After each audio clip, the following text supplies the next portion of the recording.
Three guests thus far, and we're going to go with that. Welcome, Evans, Ron, and Anisha. Great, great. Hello, everyone. Dr. Rose, Raquel, thank you so much for asking me to be a part of this. It's an honor. This is a historical Black college, and I've heard so much about the School of Business and how successful it's been throughout all of this pandemic. And I'm really pleased to be a part of this kind of small presentation to just talk a little bit about, I think what I was very interested in doing this is because being celebrated is an important aspect of I think our need to be acknowledged as people. We all do need that. And when we have worked so hard to get to this point in place and time and things have shifted, not only did the commencements shift, but how you are going to move forward in the world has shifted. And I would like to just say that the most consistent thing in life is change. And for those of you who are younger, you may not have recognized that because you haven't seen all the patterns. Those of us who are older have seen the patterns change over multiple times. And we all like to say that, this too shall pass, and it will pass. It's going to be different, but it's going to pass. And so some of the things that when we talk about mental health, how do we manage this pandemic? And so I have been working consistently with my client base throughout this process. And there's been just a variety of dynamics that have come up for people when they've been sheltered in place and they've had to stand still. And it really has highlighted a lot of, one of my observations is that the generations are handling it differently. I millennial generation, and it's very difficult for them to stand still in a way that's different from, let's say, our baby boomer generation. It may have been easier to transition into this. And so the younger people who are graduating are experiencing different kinds of symptomologies. What I want to be clear about, though, is when there are real significant mental health concerns that come up. And so everyone is anxious because it's the unknown. The concept of anxiety is worry, fear and worry. And we are all experiencing that, fear and worry. And the worry is about the unknown. I have a little 11-year-old that I see, and that was his statement. It's like, I don't know what's going to happen. And while we don't know what's going to happen, we do know that things are going to shift. But anxiety is normal. We all have levels of anxiety that motivate us to make changes. That's a normal dynamic of human behavior. But when we start to have levels of anxiety that interfere with our functioning, now we're talking about something different. And that's, I think, has come up for a lot of people during the shelter in place and in the pandemic, is that it's risen to a different level. And so what I want people to be able to do is recognize their emotional states. And so there's a little acronym that I'm going to use called GRAIN. I'm a mindfulness trainer. And so most of what I'm going to talk about in terms of strategies is geared around mindfulness. And I'll talk a little bit more about, mindfulness is really about managing your mind. So we have mindlessness and we have mindfulness. And so our minds do their own thing. They just kind of run. It kind of goes. It kind of like never stops. And we're supposed to be stopped now. But the mind doesn't really stop. And it can just we call ruminate just race and race and race, and it can actually create suffering for us. And mindfulness allows us to take a breath. We actually use breathing, meditative type breathing to control your own mind, to calm your mind down, to quiet your mind. And when you do that, then the possibility for other things come into play. So I want to talk about the mindfulness. The basic strategy that I will give us is I call it a 20 and 4. It's a simple breathing exercise of 20 medium-sized breaths and then 4 larger sized breaths. This is the American Express, meaning you should never leave home without it, meaning that you should use it when you're at home. You can start your day with it. You can interrupt the middle of your day with it. You can use it when you're standing on these long lines where we've had to stand and 6 feet apart and, differentiate how we're going to move around someone. When you feel yourself start to stress from the inside, all of us have triggers, physiological triggers in our bodies that tell us when we're becoming upset. Sometimes it's a tingle in our hand. Maybe we clench our fist, or some people have a visceral gut reaction, like a heaviness in your stomach or your chest, or you feel it somewhere. And I like you to be able to identify where you feel it. And once you sense that that's coming on, I want you to start to breathe. Okay. And this is where you insert your 20 and 4. So the first acronym is called STOP, STOP. And literally, whatever you're doing, you need to stop. You need to take a breath. That's the T. And that's where I like people to try to incorporate the beginnings of that 20 and 4. So I'm going to just stand still. I'm going to sometimes I can remove myself. Sometimes I just need to stop talking. Sometimes I need to just be in place, but I need to breathe. I need to focus on my breathing. We're always breathing. So this is something that's simple. Everyone can do it. You're just going to be intentional about doing it. And you're going to inhale, and you're going to exhale.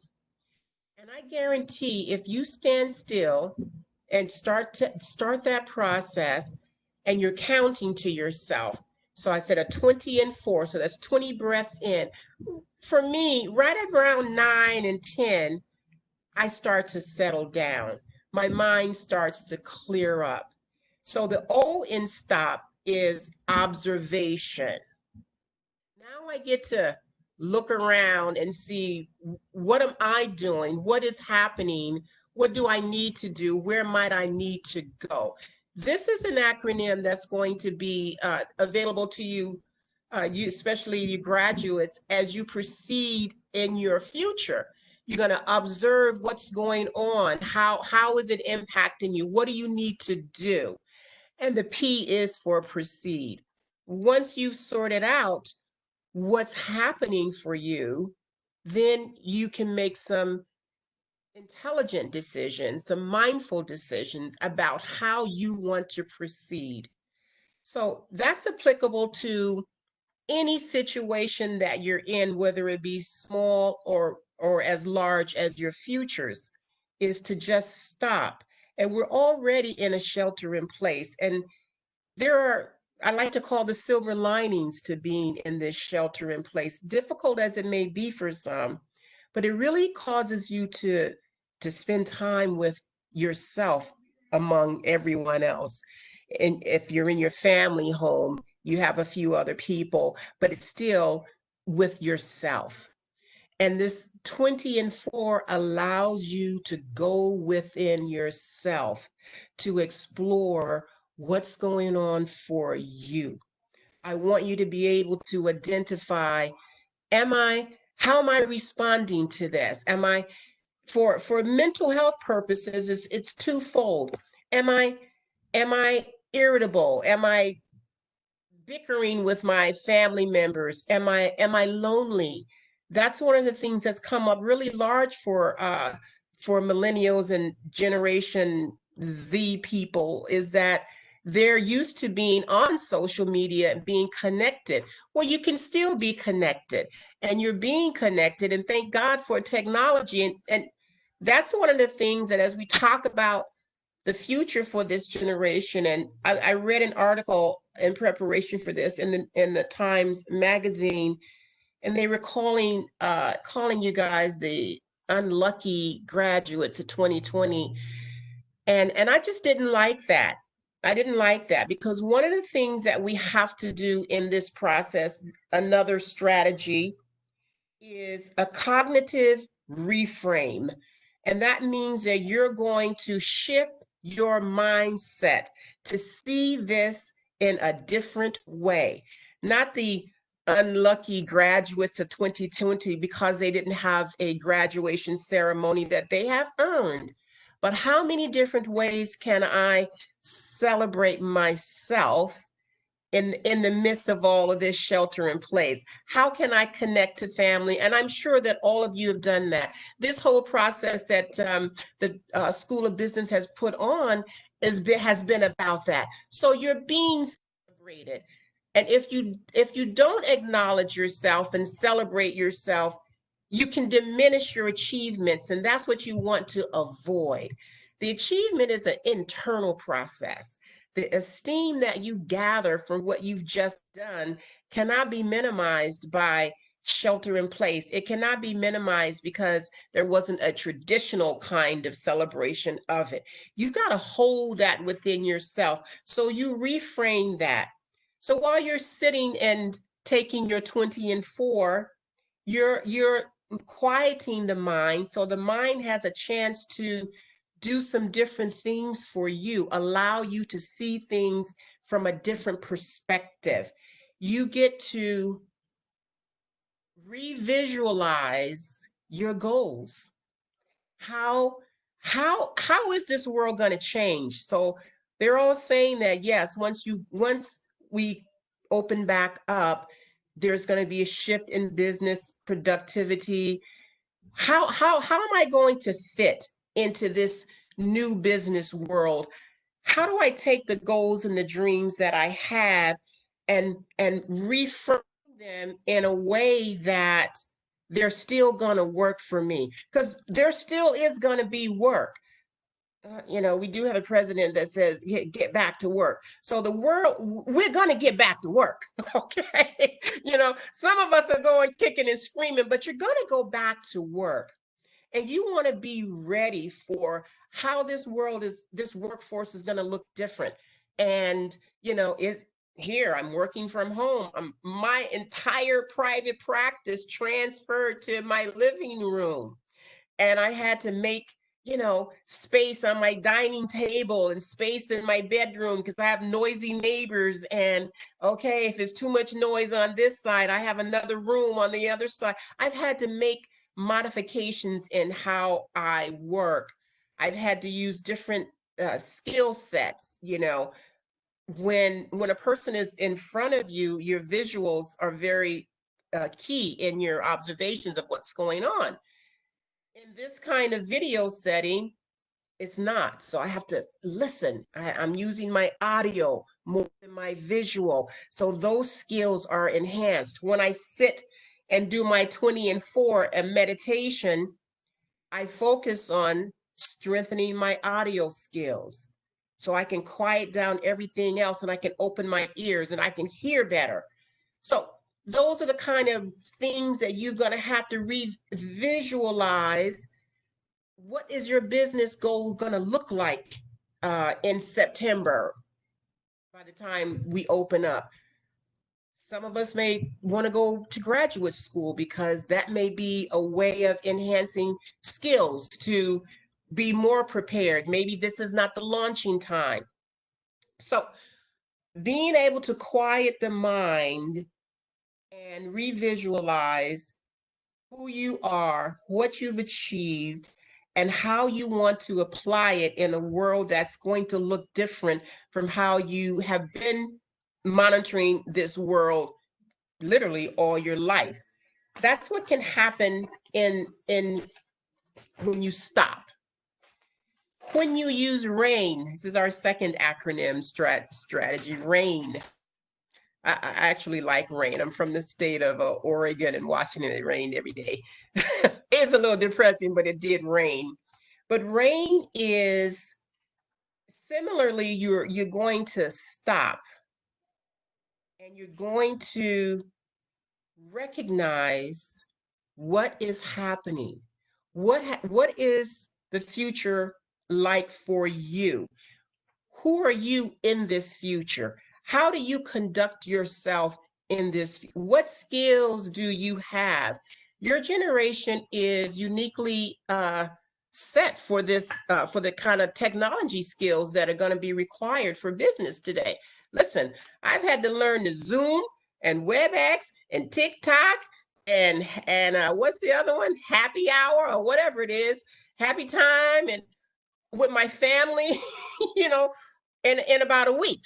Okay, because it hit like that. These things are very familiar to you guys. If it wasn't for my daughter, I'd literally be lost. And so she's more prepared to have managed this and is moving through it in a much smoother way. So these are skill sets that you guys already have that you're going to be able to use and apply in the new business world as it's going to come up. So it's RAIN. So RAIN is recognizing what this business world might look like and what you might bring to it. And the A is accepting it. The most cognitive dissonance that we encounter in our mental health is when we don't accept what is. If we hold on to our expectation of how we want it to be, then we start to feel disgruntled. That angers us. Oh, I wanted it to be like this. I wanted to do this. I wanted to do that. And for you graduates, you have earned all of that and you should have that. But we have to accept that that's not the way it's operating today. And accepting is flexibility. It allows you to go with the flow. When you stop and do this breathing process, it literally begins to create brain pathways, neural pathways that are new pathways in your brain system so that you can have flexibility in your thinking rather than rigidity, because that creates stress for us. And this is all about decreasing stress. So you want to accept this is an interesting time that we're living in. Wow, it is. You can't change it necessarily, but it's an interesting time and you got to kind of like go with that flow and see where you can become still your best self in this process. The I is investigation. So we're talking RAIN, R-A-I, and you're going to investigate who you are, what this is. How can I be in it? Where do I want to go? How do I shift from A to B?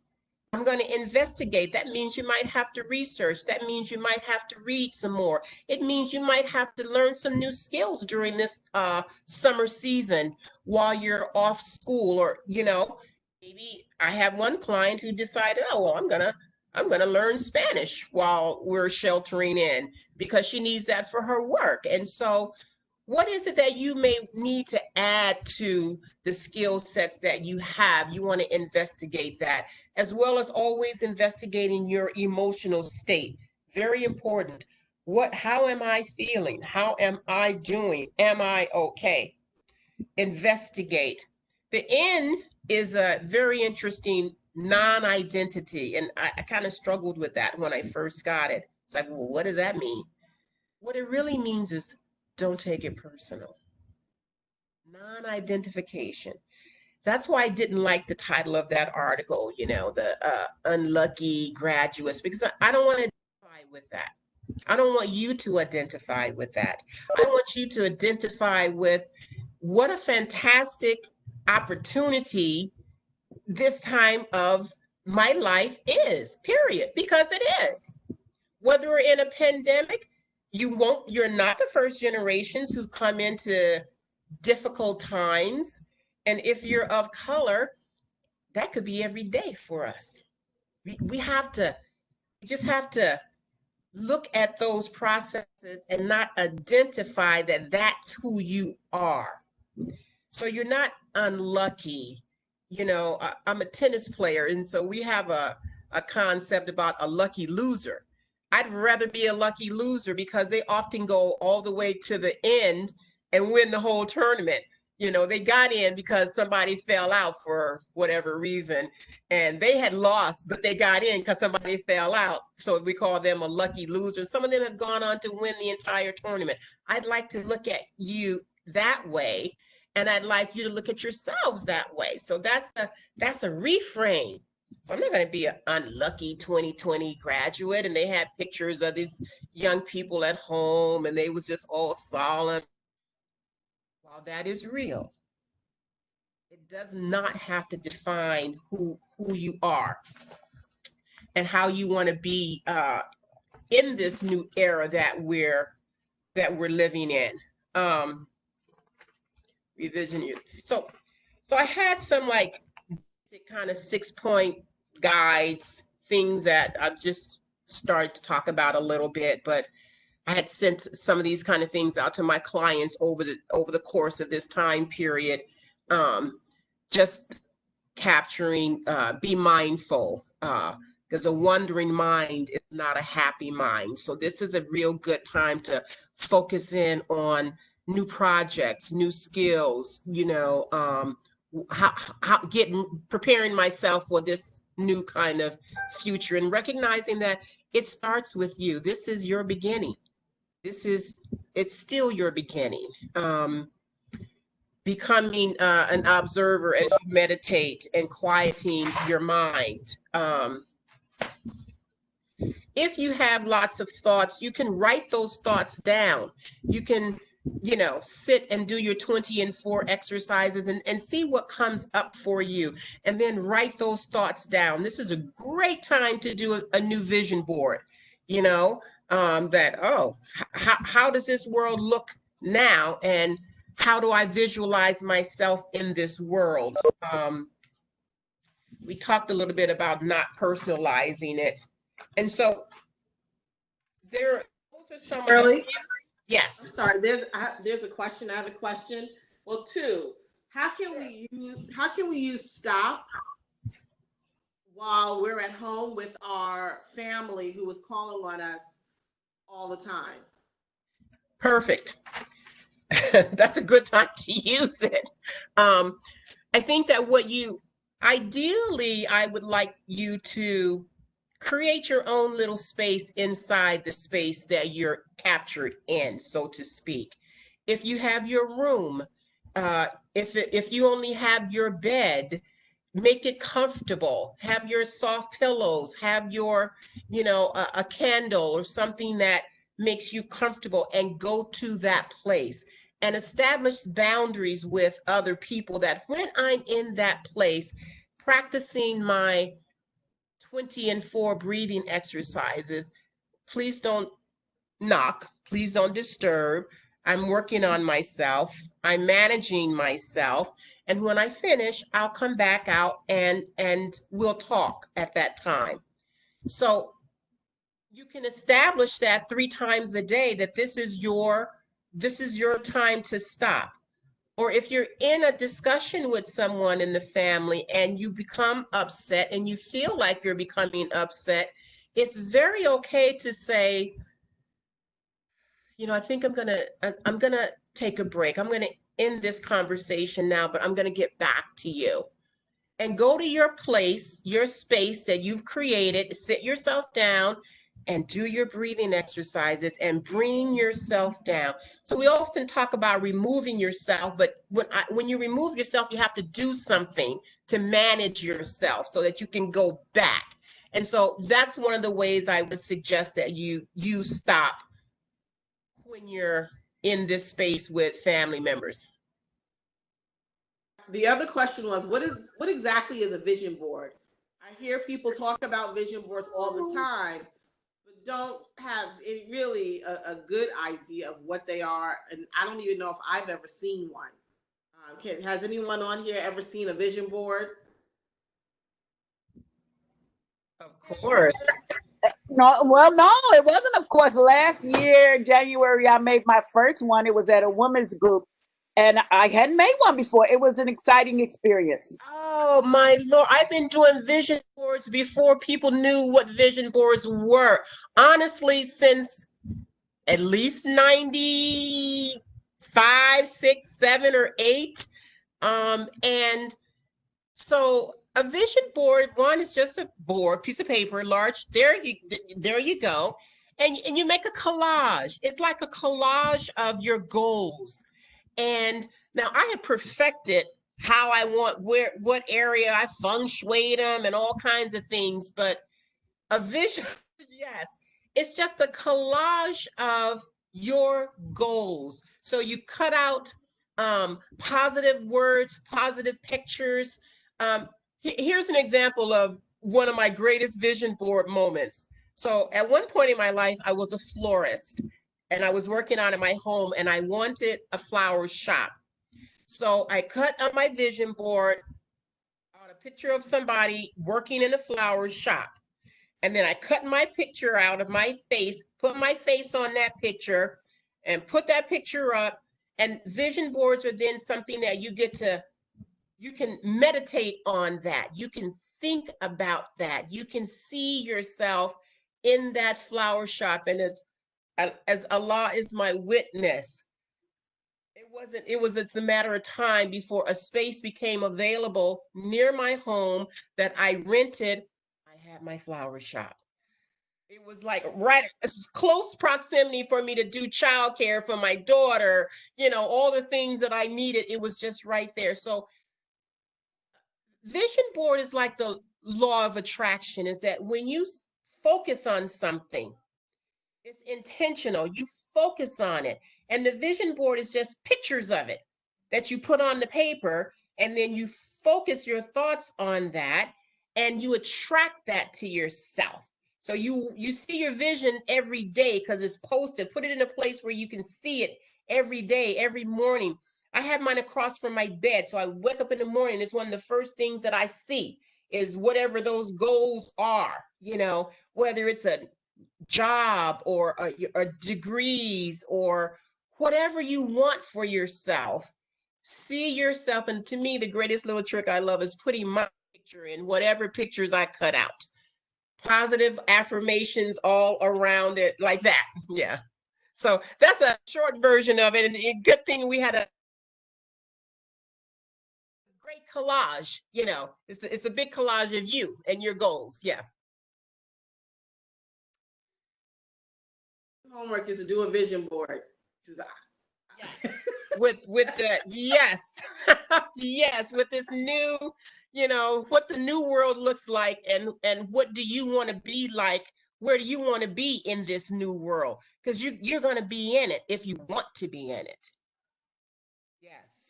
Yes, if you want to be in it, you will be in it. Okay.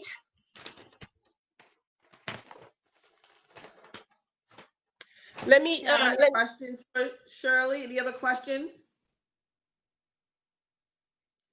While we're waiting let me talk a little bit about stress for people though too. Okay.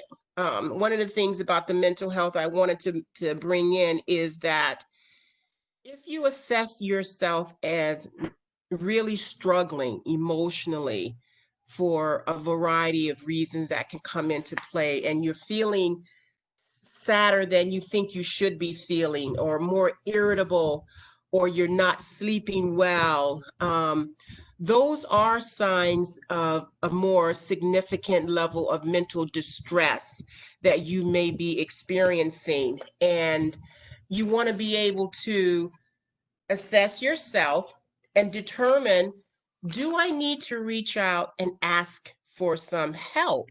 Do I need some mental health assistance somewhere? And then if I think I do, what do I do?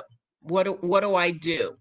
I think it's important to be connected to family and to friends and to talk to people about how you're feeling, because a lot of us are feeling the same way. That way it gets normalized for you. But if it's beyond that, some people are sheltered in place with difficult circumstances, very difficult family members. There's an increase if you're using more alcohol or cannabis, recreational substances than normal, and don't feel able to manage that, you might find yourself in a difficult place. And if so, there's a phone number I want people to just write down. It's a helpline, New York City Well, that was set up for all of these kind of stressors that we can experience during this pandemic. And it's 1-888-692-9355. Remember, in any kind of emergencies where there's domestic violence, intimate partner violence, any of those kind of dynamics, always call 911. Call 911 in any kind of threatening situation that you may find yourself in. If you feel like harming yourself, those are critical kinds of times for you to reach out and seek professional advice. Okay. Yes. 311, also, we all know 311. They have a bevy of wellness supports and services for people during the pandemic, down to air conditioners. I know they're talking mostly for senior citizens, but if a family needed an air conditioner, food, there are all kind of resources if you call 311 and just tell what your needs are. So I did want to include that in strategies for managing your mental health during this time period, and recognize that it's okay to do that. It's real smart to do that. There's nothing to be stigmatized by or whatever. I got lots of calls during this time period of people having stressors. There's a lot of bereavement. There is another real important little strategy. People have probably figured this out by now, but do not watch all of the ongoing news. I do my hour in the morning to see what's going on, and then I try to do a little bit in the evening to see what changed, because it's changing so rapidly. And then I'm YouTubing and watching movies. My family is all spread out in 4 or 5 different states, and my kids and my grandkids, and we'll assign a movie. We're meeting Sunday, house party, I think we're using. But each person picks a movie, we all watch it that week, and then we come back and then we talk about it. And that has been real interesting, to say the least, right? But there's lots of ways that we're connecting now. But just wanted to remind people, though, that if you're having distress, mental and emotional distress, that you are assessing yourself as a little bit above the average or the norm. And remember, the norm for now is higher, so that's okay. But if you feel like it's above that and you're really struggling, and this has triggered something for you, you may want to seek professional help, and that's a number that you can call and get. Yeah. We have another question. How do we know? I know you talked about self-assessing, but are there any more specific signs that would tell us that we are stressed beyond what is normal? Okay. Yes. Sadness. This is a very sad time, and there's been a lot of death and a lot of bereavement. If you are triggered by all of what's happening around you, if you find yourself, we like to ask the question, in the past 30 days, How many of those days did you feel sad? If you tell me one, if you tell me five, okay, I'm all right with that. If you say to yourself, I have been sad 15 out of 30 days, that's half of the time. Pay attention to that. If you assess that you've been sad every day and that you're crying for no reasons or things are triggering you to cry that you're watching, you should pay attention to that. That's above the norm. We often look at pleasure. If you don't enjoy the things that you used to enjoy doing, and that's kind of difficult in this time period because a lot of us can't do the things that we used to enjoy doing. But if you can't shift to something pleasurable, if you think of something that you enjoy doing and then go do it, and then you stay on the sad side, those are signs that you're struggling emotionally. If you're sleeping, we look at if you're oversleeping or if you're undersleeping. So if you're not sleeping well at night, you're up all night, or you're sleeping all day, you pay attention to that. Those are significant signs and symptomology for depression. Anxiety looks like thoughts that you cannot turn off, that your mind is constantly going. It's fear-based. And it's what about this? And it's what about that? And what about this? And what about that? And what about them? And they're looking at me and they're watching me. If you start feeling like that and you can't manage it, and sometimes and if I had talked to you about stopping and breathing, if you can't stop and breathe, you might be in a situation where you need to look for outside support. If you're irritable and argumentative, like if someone says hello and you go, rah, rah, rah, rah, and it's happening frequently, one, you need to practice the breathing exercises. And if you don't find that to be sustainable for you and not helping you, you might want to consider calling and looking for support. Yeah, those are kind of the like basic things, but that 30 days, I've been feeling sad or anxious every day for the past 30 days. I'm crying. Everything that I watch on TV makes me cry. I'm sad. I'm just sad. This is overwhelming. This is too much for me. I think those are signs that let you know that you might need to try and make some phone calls and talk to somebody. Is that sufficient? Is that helpful? Is that helpful? To that person? So, yes. Yeah. Yes, the person asked the question. I guess my other question was in terms of if we're going through something, for those of us who are still working and still dealing with all of what is happening with the pandemic, if we need to talk to our employer about that, find ways to take a break or step back and breathe, if you will, how would we go about doing that? I speak to a lot of people who are working from home and are just overwhelmed and don't know what to do, but they also have a bit of fear that I have to keep doing this or else I could lose my job. Yeah. Well, I think that's a really good question for the professionals. And I have to say that management, whomever you're employed by, has to know that this is an extremely stressful time.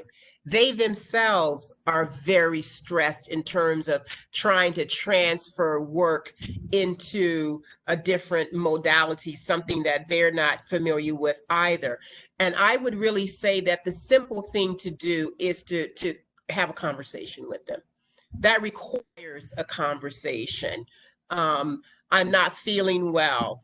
You can always use that when I'm not feeling well and I'm feeling quite stressed and I'm going to take a mental health day, or I need to take a mental health day. Can we plan for a mental health day? I would rather an employee talk to me about their need, and then we can coordinate that with the rest of the team so that it doesn't, instead of just calling out and being sick, talk to your employers, because this is a time that they have to be able to understand, because I think that they themselves are also experiencing that.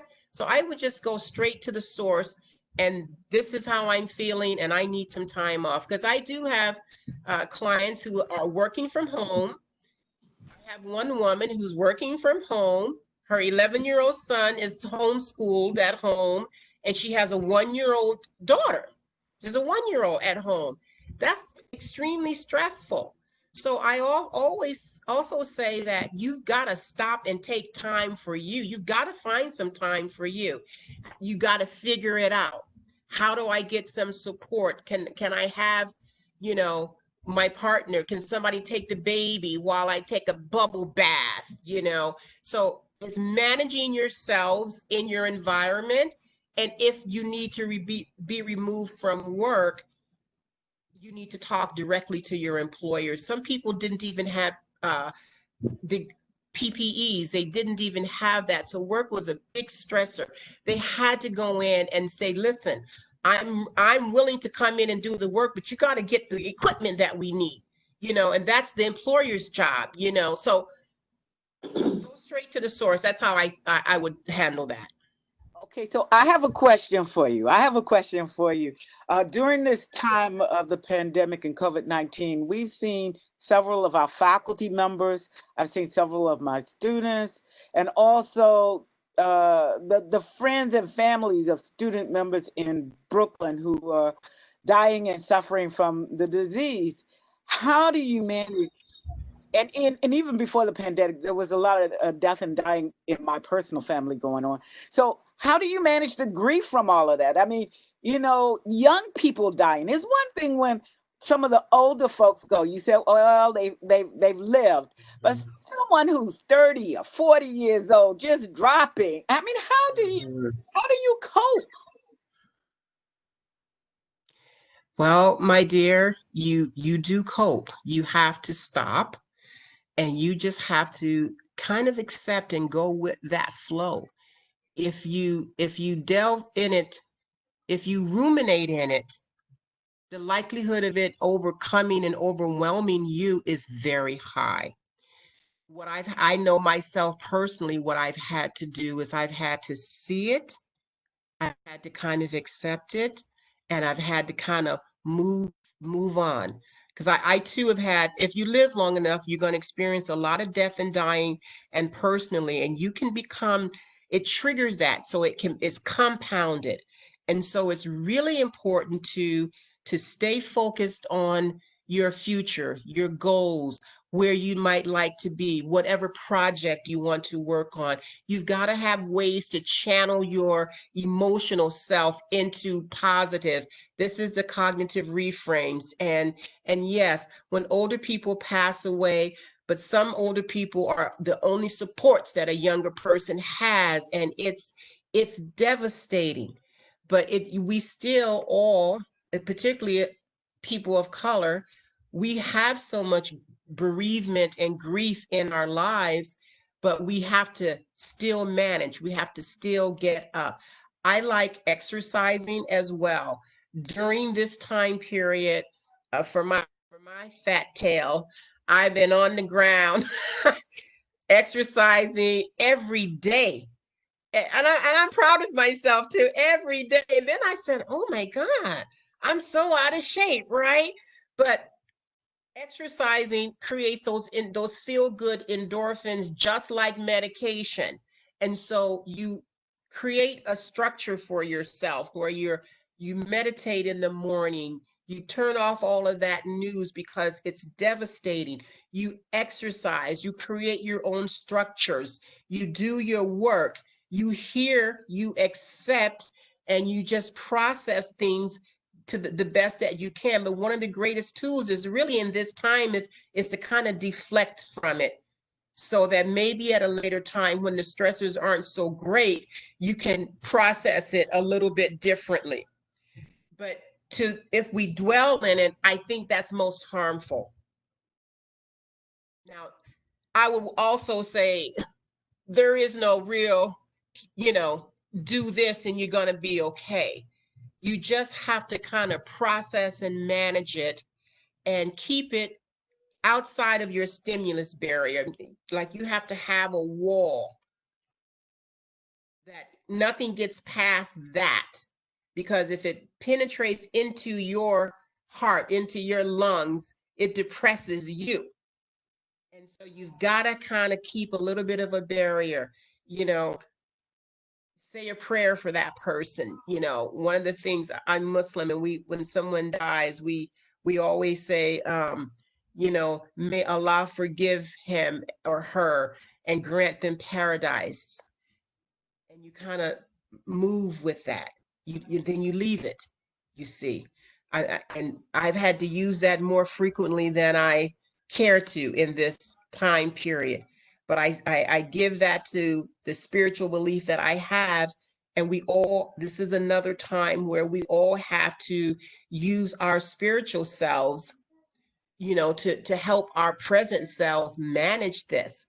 And that's prayer from home, because you don't need to be in a church to connect to your own higher power.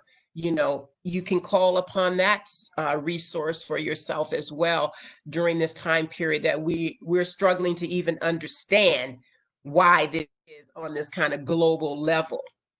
But yeah, those are some of the things that I personally use and do to help myself not be overwhelmed with the death that we're experiencing. Yeah. I hope that was helpful. We have about 3 minutes left. Are there any questions from anyone else before Dr. Roll gives her final remarks?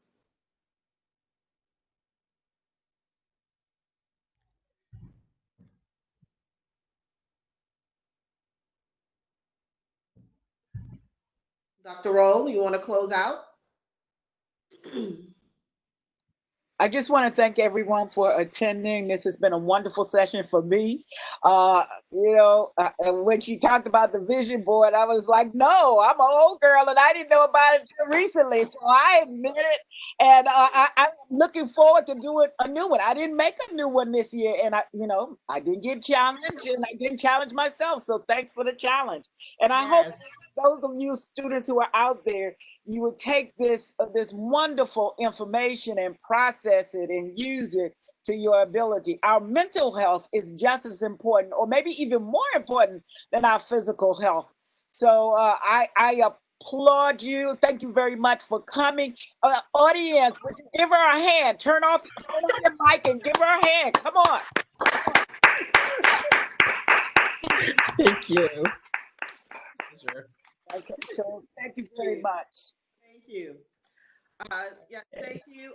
If you those of you who are online, if you're interested in our next event, our poetry slam, and after party starts in about a minute, and we welcome you to join us and listen to what people have to say. And have a good night if I don't see you at the next event. Okay. Bye. Thank you so much, Shirley. My pleasure. Thank you. Bye-bye. Bye. Bye, Shirley.